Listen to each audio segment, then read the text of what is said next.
What on earth has happened there over the weekend?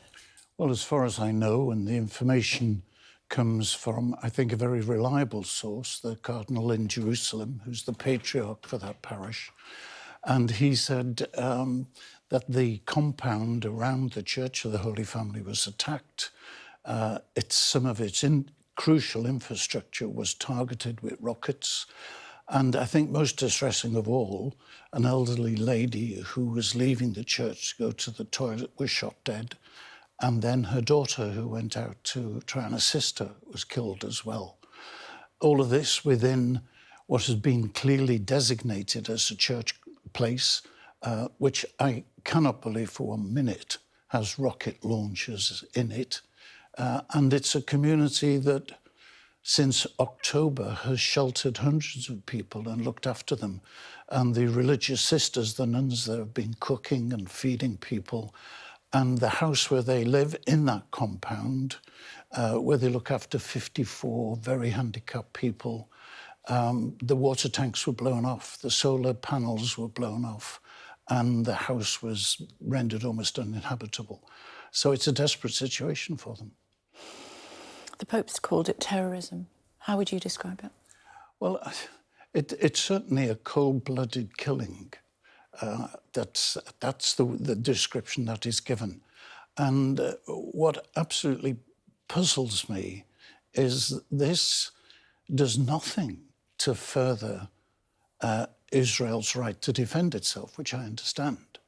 I mean, the last time I was there, and that's a few years ago, it was made very clear to me that Gaza, and this community particularly, lived under the domination of Hamas. You know, so they would have maybe 6 hours electricity a day, and then the rest of it would be switched to the underground network. And that's 4 or 5 years ago, and it won't have weakened.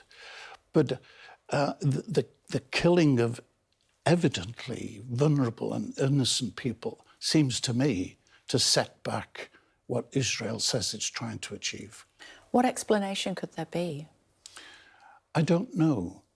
I don't know. I don't know about the management of soldiers in uniform and the discipline that they should be exercising. But we've seen in a number of ways that discipline has broken down, and these would appear to be just random shootings. So I hope those responsible for it, because this is a structured army, will be held to account for what they've done. You wouldn't go as far as how the Pope has described the situation. Incredibly strong language from the Holy Father saying that it was a terrorist attack. Well, I'm not sure the technicalities, frankly. This is the army of a state. So I would prefer to say it was a cold-blooded killing. And what is so terrible is it's just one example of what would seem to be many, but one example that touches me deeply and one example from which we have some very objective evidence. The Israeli Defence Force says it didn't happen, wasn't there?